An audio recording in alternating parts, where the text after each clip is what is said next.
Hello everyone, I am Julian Morris with the Channel 5 News. In the headlines, Dominica collaborates with Serbia to transform the agriculture sector with an emphasis on hydroponics. 100 cadets on their way to participate in St. Lucia's 40th independence anniversary, and the Ministry of Education implements a successful school attendance program. The details coming up. Imagine you have Hollywood at your command. Introducing Flow Evil. Red cheese, gold rings, all black, everything creeping through the night. Anywhere you are. Big girls don't scream hard like Halloween, make me feel alive.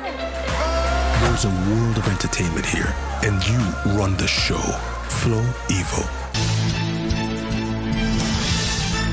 Various sectors of the local economy stand to benefit through collaborative efforts between Serbia and the government of Dominica.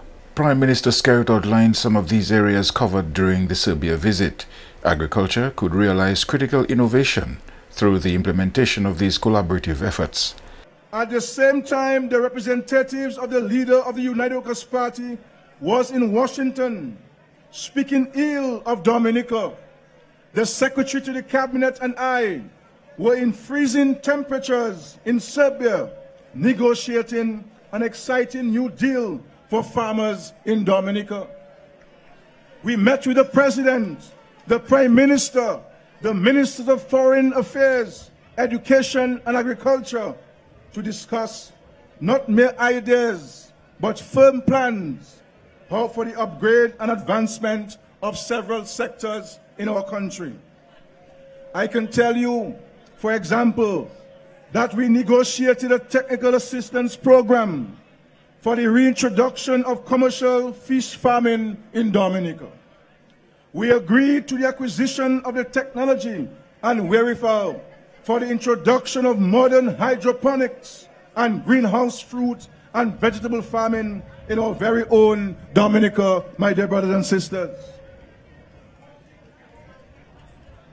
Indeed, very shortly, a delegation will arrive here from Serbia to discuss directly with farmers in several corners of the island the manner in which we should go about creating a viable hydroponic sector in Dominica. This would multiply current food production by 10 times and enable us to once again consistently export fruits and vegetables to neighboring islands. This initiative constituted the backbone of a new framework agreement signed by our two governments in Belgrade 2 weeks ago. Other developments of interest there related to new and additional scholarships for our students, as well as high-tech assistance for the Dominica Police Force. Suffice to say, ladies and gentlemen, we were in Serbia boosting and building up Dominica, while the opposition was in Washington tearing this country down and apart. The Prime Minister says he's also signed a technical agreement with the People's Republic of China for construction of an international airport in the Wesley constituency. Communities in the north of the country to participate in the first ever Community Tourism Enhancement Competition. Here is Andrea Louis with the report. The Community Tourism Enhancement Competition, CTEC, is the brainchild of the Dominica Community Tourism Association, Inc., and will get underway in March. Manager of the DCTAI says this competition will enhance the country's overall tourism product.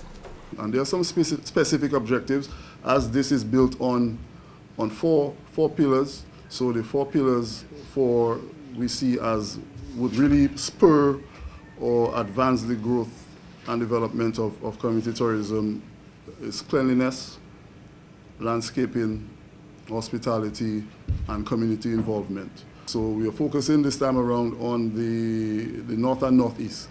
So we're looking at the Capuchin, Tukari, Tartan area, Penville, Vickers, Thibault, Benz, Tukali-Bishi, so that will involve Ansalda and Ansdime, and also Castle Bruce and the Cali Naga territory, and Marigot and Woodford Hill. So these are the 4 zones that would be participating in this competition. Riviere says the competition will take place on different days for each zone, and one community per zone will host the event, which will be judged. And it will be done on specific days, so on the weekend. So about five zones.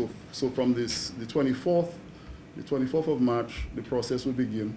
And when we enter these communities, we want to experience, I mean, it has to be an experience that makes a difference. Specifically, the event will be judged for hospitality. You will examine what has been done in terms of cleanliness, the landscaping will be looked at, and also you would, in the process of leading up to the event, inquiries will be made, and there will be evidence as well on the day in terms of the involvement of the community. Executive Vice President of the Dominica Hotel and Tourism Association, Kevin Francis, who also endorses this competition, says the skills development potential of this competition is vital. As a tourism entity, we stress a lot about the interactions with the visitors, and at the end of the day, what do they say about the destination? By empowering the communities to do these kinds of initiatives, we ourselves are taking ownership of our Dominica brand, and I think everybody needs to ask themselves the question, are we really delivering on the Dominica promise? Are we really clean and green? Are our people really friendly? Does that show in our customer service? The Ministry of Tourism and Culture has also come on board to support this project. In terms of community tourism, this program has been a major capital program with the Ministry of Tourism, formerly Ministry of Tourism and Urban Renewal, ever since 2013. And so the government has remained steadfast in its commitment to community tourism. Matter of fact, over the years, we have seen a significant increase in the budget, the community tourism budget, and this just reiterates the government's commitment to community tourism. The aim is to have the Community Tourism Enhancement Competition held on an annual basis so that all communities in the country participate. A 100-member-strong Cadet Corps contingent from Dominica will be part of St. Lucia's 40th independence anniversary. We go again to Andrea Louis for a report. Members of the Cadet Corps left Dominica on Sunday and Tuesday in the cultural exchange exercise between the two countries. Adjutant Major Fitzroy Leon will lead the Dominica Cadet Corps on this trip. Logistics Officer with the Cadet Corps, Lincoln Robinson, says this exchange will lend towards the holistic development of the cadets. On that trip, besides taking part in the independence celebration, we are hoping that we can have an exchange of culture, though similar, so that our cadets can understand that cadetting is not just in Dominica, but it's around the other islands, even close by. And therefore, they'll understand that they are not alone. Secondly, most of the young people may not have traveled outside of the cadet program.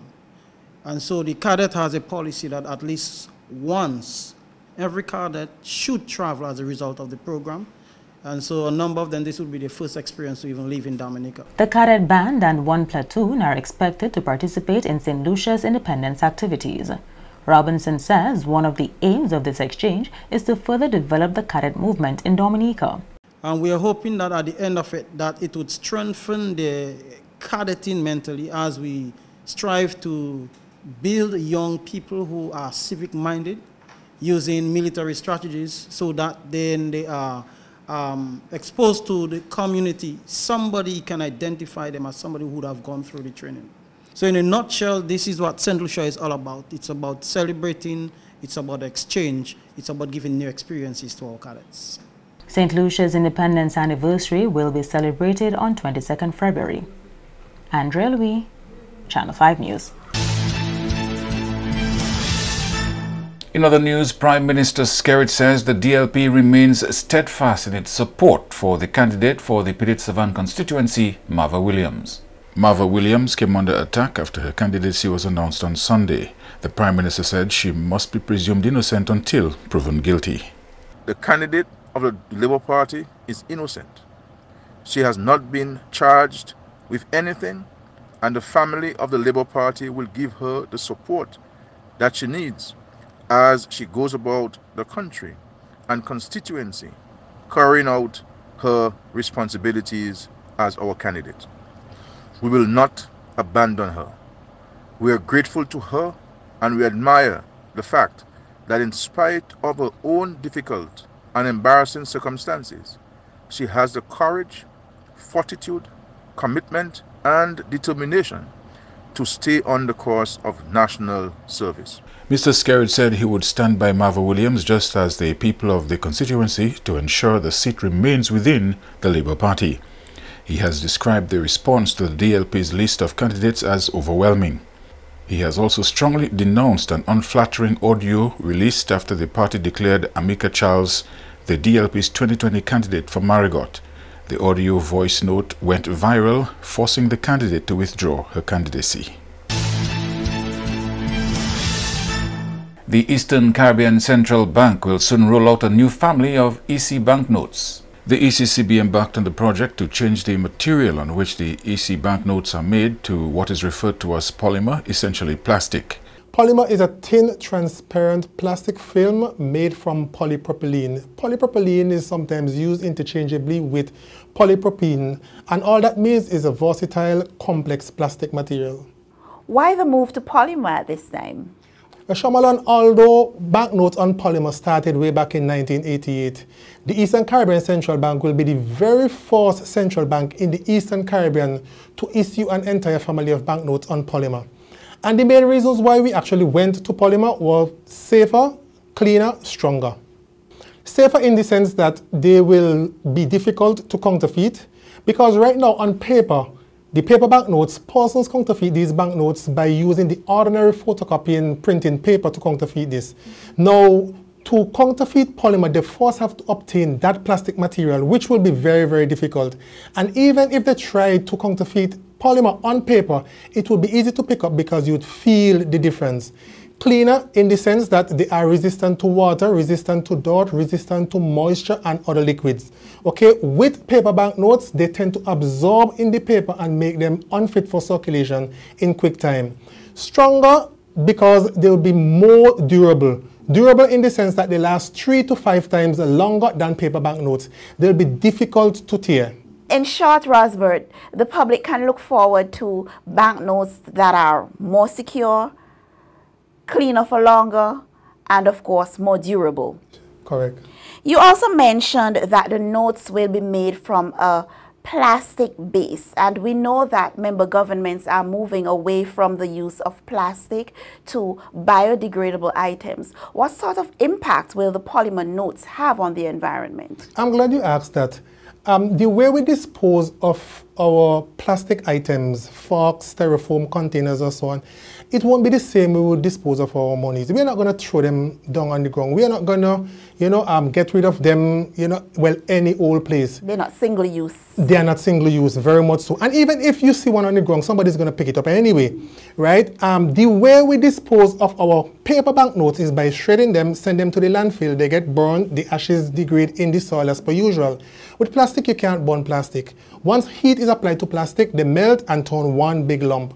We don't want to create that environmental hazard. So what the ECCB will be doing is to send the shredded material, plastic or polymer material, to a recycling plant that can use them to transform them into plastic chairs, table, some recycle item. A number of changes have been included in the new bills, making it easier for the blind and visually impaired to more easily identify the different denominations. So on the 5, the blind or the visually impaired persons can feel a circle and know it's a 5. The 10s, they can feel an X. With the 20s is a rectangle, the 50s a triangle, and the 100s is a square. The current banknotes are oriented from left to right in a landscape position. The banknotes would now be in portrait, in reading from top down. Okay. Another feature is the holographic foil strip, which we have on the 20s, the 50s, and the 100s. This is a shiny, glossy material on the banknotes where when you tilt the banknotes, you tend to see different images appearing and disappearing on the banknote. It will be very difficult to counterfeit such a feature like that. You are watching Channel 5 News. We'll have more after this. If you're HIV positive or have an STI, having unprotected sex with multiple partners puts them in grave danger. You'll expose every partner and their present and future partners to HIV or another STI. Use a condom every time you have sex. You can live a productive life even if diagnosed with HIV. Remember, early detection is key to your survival. Be responsible, protect yourself and others. Help stop the spread of HIV and other STIs.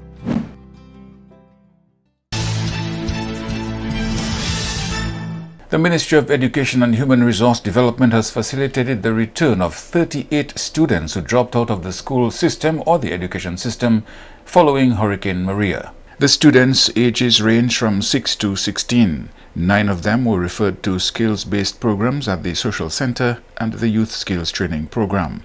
The program is a Ministry of Education UNICEF initiative to ensure that all children and adolescents are back in the education system in the aftermath of Hurricane Maria. It was launched in September 2018. Rena John Charles served as school attendance counselor and is a clinical social worker and psychotherapist. The Ministry of Education really, kudos to them, provided uniforms and books. We placed them in schools and we've had some principals very willing to take them back and to help them. And in that we also put in place counselors for them. And where we can, we actually place them with a teacher as a buddy or somebody, a mentor that would help them to readjust to the school. Where it was deemed possible to place a child in a skills-based program, we are doing that. Now we have children who are doing plumbing, electricals, small engine repair, fishing, boat building, buoy fishing, net mending, ICT. John Charles worked under the direct supervision of the Education Manager of the UNICEF Eastern Caribbean Area Office and the Chief Education Officer. The community response has been wonderful. I've had people taking me to homes to investigate whether or not this child that they see every day is underage or is of mandatory school age, that I can take them back to school. I think the community is very pleased with that program based on what I have seen. And believe it or not, some people might not realize it, but there are children who are between the ages of 5 years old and 16 till the end of their 16th birthday who are at home and they need to be in school. So we need to bring them back to give them that fighting chance.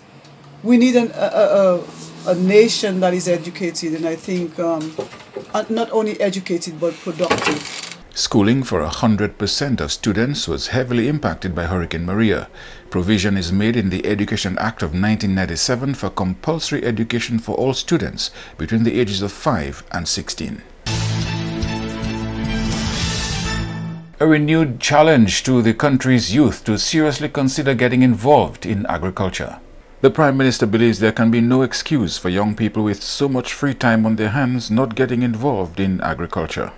And if the Prime Minister, with his busy schedule, can have time to go on a farm for a few hours, what about you, who has 24 hours on your hand and you're sitting on the block doing nothing each day? And there are resources to help you, to invest. There are resources at the aid bank at 2%. 2%. And you can borrow up to $15,000 for agriculture without any collateral. $15,000 without any collateral. And from my maths, $15,000 on a farm now, any farm in Dominica is a lot of money. It's a lot of money. But we recognize also that we have to introduce new techniques. And this is why when I visited Serbia 2 weeks ago, we signed an agreement, a cooperation agreement on agriculture, with the intention of introducing hydroponics into Dominica and really implementing the true science and technology where greenhouses are concerned. And very soon we'll have a team from Serbia coming in. So I'm hoping that Dominicans can take advantage of this, because you need less land space for hydroponics and you can increase your production 10 times. And I think that's the way we have to go, utilizing hydroponics to provide the fresh fruits and vegetables that are required at these resorts in a very short time. And a woodwork center on the cards for the Cali Naga territory will begin operations this month. Member of Parliament for the Serbia constituency, Cassius Daru, told Channel 5 News several projects are in the pipeline to increase employment in his constituency. What we are trying to do from the ministry end is to invest in the small business that will create employment. And I can give you a few examples.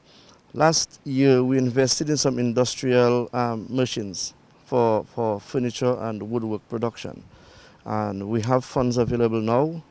By this coming month, I believe we'll be having the launching of our furniture or woodwork shop, where we can start producing lumber for local consumption.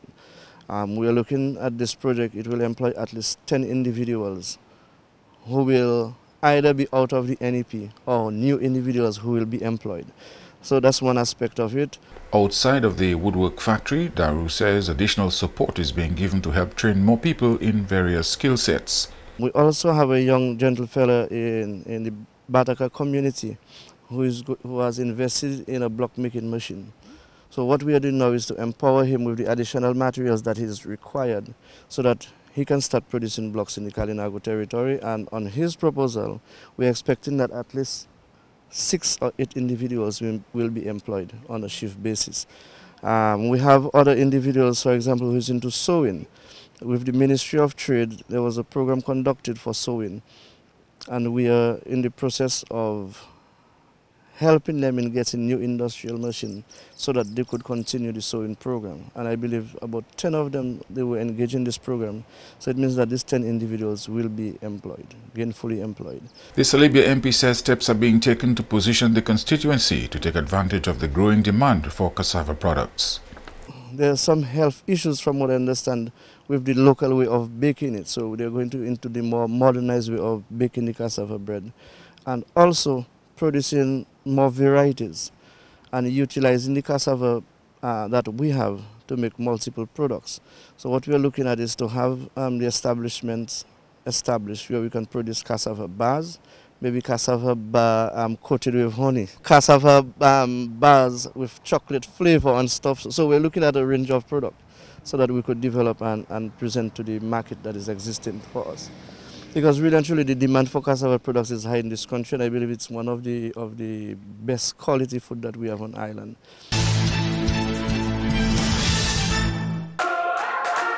Imagine you have Hollywood at your command. Introducing Flow Evil. Red cheese, gold rings, all black, everything creeping through the night. Anywhere you are. Big girls don't scream hard like Halloween, make me feel alive. There's a world of entertainment here, and you run the show. Flow Evil. To end the news, a look again at the headlines. Dominica collaborates with Serbia to transform the agriculture sector with emphasis on hydroponics. 100 cadets on their way to participate in St. Lucia's 40th independence anniversary. And the Ministry of Education implements successful school attendance program. Feel free to contact us at news@marpin2k4.com. You may access our past newscasts on our YouTube channel. On behalf of the production team, I am Julian Morris. Thank you for watching. Join us tomorrow.